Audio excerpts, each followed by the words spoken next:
#1 in the mornings. King 5 News on Kong starts now.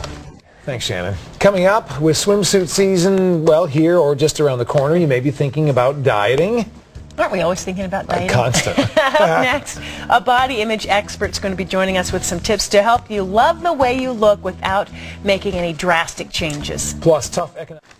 Well, this summer, make a pact with yourself to love the body you have and get rid of those feelings that you're not thin enough, you're not young enough, you're not beautiful enough. Joining us this morning is body image expert Sarah Maria Dreisbach. It's great to have you here. Thank you so much for having me. Especially on a holiday. Appreciate you coming in Oh, town from Northern California. Body image is, I think, something that's more prevalent with women, for sure, than men. And I'm sure that your research bears that out. Why is it that women struggle so much with body image? And what is the percentage of women, do you think, that just have an issue with their body image? 80 to 90% of women dislike their bodies. 80 to 90%. They dislike something. 90% dislike something about their bodies. Yeah, it's mind-boggling. And the statistics are astounding. 85% of 13 to 17-year-olds, their #1 wish is to lose weight. See, and that's the biggest concern, I think.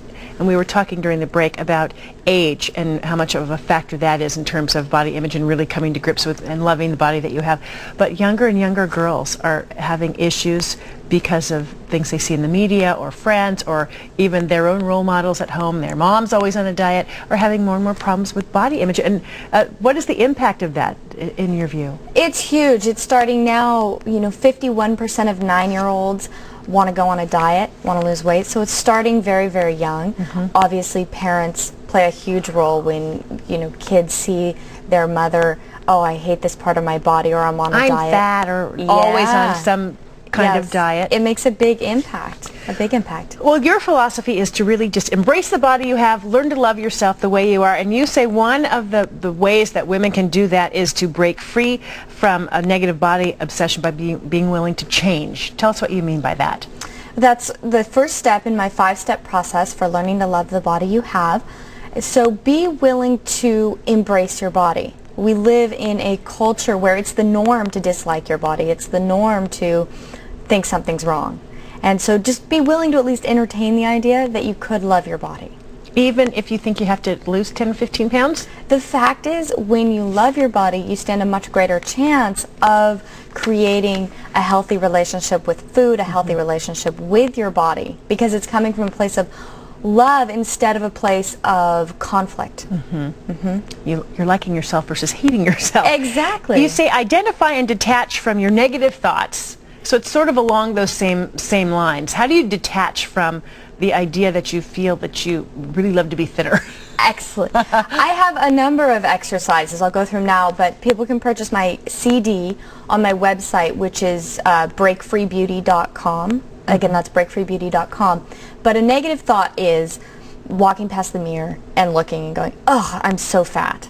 I'm so disgusted. Exactly. So the first step, identify that thought, and then let it go. We don't need to listen to every thought we have. So we can say, okay, is this thought helping me? You can watch how you feel when you tell yourself you're ugly and fat. Okay, this doesn't make me feel good. I'm going to replace it with another thought. So the thought might be, you could still want to lose a couple pounds, you could still want to achieve more fitness, but it's from a place of love. Okay, I love my body. Now I'm going to continue to make healthy choices that are going to, make my body healthy and stronger.